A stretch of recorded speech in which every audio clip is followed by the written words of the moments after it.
ദൈവ തിരുനാമത്തിന് മഹത്വമുണ്ടാവട്ടെ. Bible reading പ്രോഗ്രാമിൽ സംബന്ധിക്കുന്ന ഏവർക്കും കർത്തൃനാമത്തിൽ സ്നേഹവന്ദനം. പുറപ്പാട് പുസ്തകം 31 അധ്യായമാണല്ലോ ഇന്നലെ നമ്മൾ വായിച്ചത്. അവിടെ നമ്മൾ ചിന്തിച്ചത് അതുമായി ബന്ധപ്പെട്ട് ഓരോ ദിവസവും ചാപ്റ്റർ നമ്മൾ വായിച്ചു പോകുന്നുവെങ്കിലും സമാഗമന കൂടാരത്തിൻ്റെ ഭാഗങ്ങളെക്കുറിച്ചാണ് നമ്മൾ ചിന്തിച്ചുകൊണ്ടിരിക്കുന്നത്.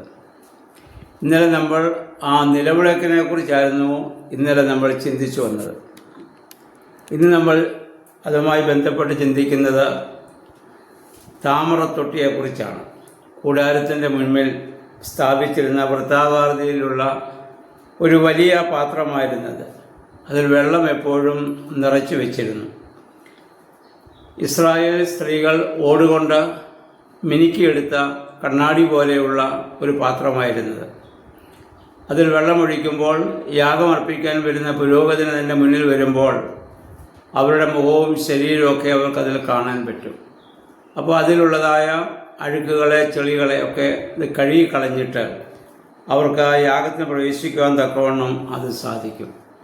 പുതിയ നിയമത്തിൽ ഇതുപോലെ നമ്മെ ശുദ്ധീകരിക്കുന്നതാണ് ദൈവത്തിൻ്റെ വലിയ വചനം വായിക്കുകയും ധ്യാനിക്കുകയും ചെയ്യുമ്പോൾ നമ്മുടെ ഉള്ളിൽ പാപബോധം ഉണ്ടാവുകയും നമ്മെ തന്നെ ശുദ്ധീകരിക്കുവാൻ ആ വചനം നമ്മെ സഹായിക്കുകയും ചെയ്യുകയാണ്. അതുപോലെ തന്നെ അതുമായി ബന്ധപ്പെട്ട മറ്റൊരു ഭാഗമായിരുന്നു കാഴ്ചയപ്പത്തിൻ്റെ മേശ എന്ന് പറയുന്നത്. കൂടാരത്തിനകത്തുള്ളിൽ വിശുദ്ധ സ്ഥലത്തെ 3 ഉപകരണങ്ങളായിരുന്നു ഉണ്ടായിരുന്നത്.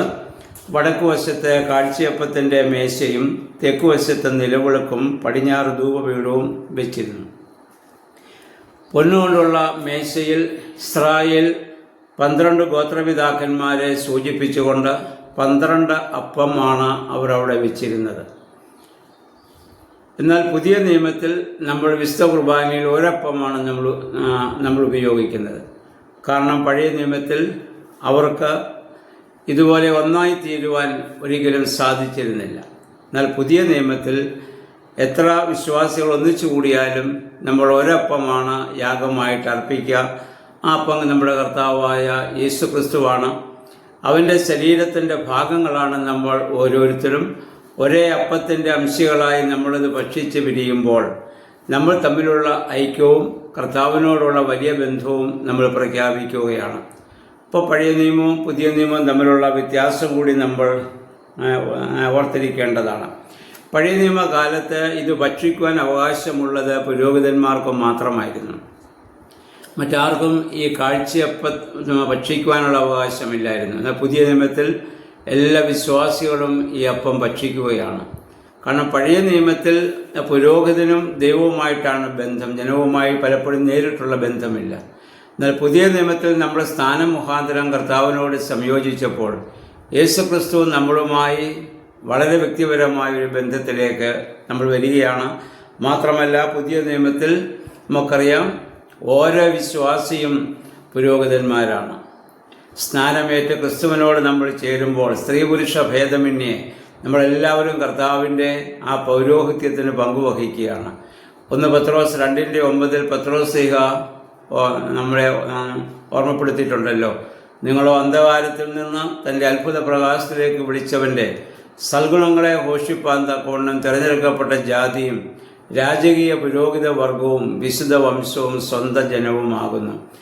അപ്പോൾ എല്ലാവരും ആ പൗരോഹിത്യത്തിൻ്റെ ഭാഗമായതിനാൽ എല്ലാ വിശ്വാസികൾക്കും ഈ കാഴ്ചയപ്പം ഭക്ഷിക്കുവാനുള്ള അവകാശമുണ്ട്. എന്നാൽ സ്നാനമുഖാന്തരം ക്രിസ്തുവിനോട് സംയോജിക്കപ്പെടാത്തവർക്ക് അത് അനുഭവിക്കാനുള്ള അവകാശവുമില്ല. അപ്പം ഇന്നത്തെ ദിവസം 1 ഈ താമ്രത്തൊട്ടി, 2 കാഴ്ചയപ്പത്തിൻ്റെ മേശ, ഇത് രണ്ടും നമ്മുടെ ഓർമ്മയിലിരിക്കട്ടെ. ദൈവവചന മുഖാന്തരം പുതിയ നിയമത്തിൽ നമ്മെ തന്നെ ശുദ്ധീകരിക്കുന്ന അനുഭവം എല്ലാ ദിവസവും നമ്മുടെ ജീവിതത്തിൽ ഉണ്ടാവട്ടെ. നമ്മളെല്ലാവരും എല്ലാ ദിവസവും കണ്ണാടിയുടെ മുന്നിൽ വന്ന് നിൽക്കുന്നത് പോലെ യേശുക്രിസ്തുവാകുന്ന കണ്ണാടിയുടെ മുന്നിൽ നമ്മൾ നിൽക്കുമ്പോഴാണ് നമ്മുടെ കുറവുകളെ നമുക്ക് മനസ്സിലാക്കുക. ആ ക്രിസ്തുവിന് വേണ്ടി ഇന്ന് നമുക്ക് മുന്നിലുള്ളത് ദൈവത്തിൻ്റെ വചനമാണ്. ആ വചനവും നമ്മുടെ പ്രാർത്ഥനയും നമ്മുടെ ആരാധനകളുമാണ്. ആ ദൈവവചനത്തിന് മുൻപാകെ നിൽക്കുമ്പോൾ നമ്മുടെ കുറവുകളെ എന്തെന്ന് വായിക്കുമ്പോൾ ധ്യാനിക്കുമ്പോൾ നമ്മുടെ കുറവുകളെ നമുക്ക് മനസ്സിലാക്കുവാനായിട്ട് സാധിക്കും. പരിശുദ്ധാത്മാവ് അതിനാണ് നമ്മെ പ്രേരിപ്പിക്കുന്നത്. രണ്ടാമത് ആ കാഴ്ചയപ്പത്തിൻ്റെ അംശമായി അല്ലെങ്കിൽ പഴയ നിയമത്തിലെ കാഴ്ചയപ്പം പുരോഹിതന്മാർക്ക് മാത്രം ഭക്ഷിക്കുവാനുള്ളത് ഇവിടെ കർത്താവിൻ്റെ ആ ഏക ശരീരമാകുന്ന അപ്പത്തിൻ്റെ അംശങ്ങളായി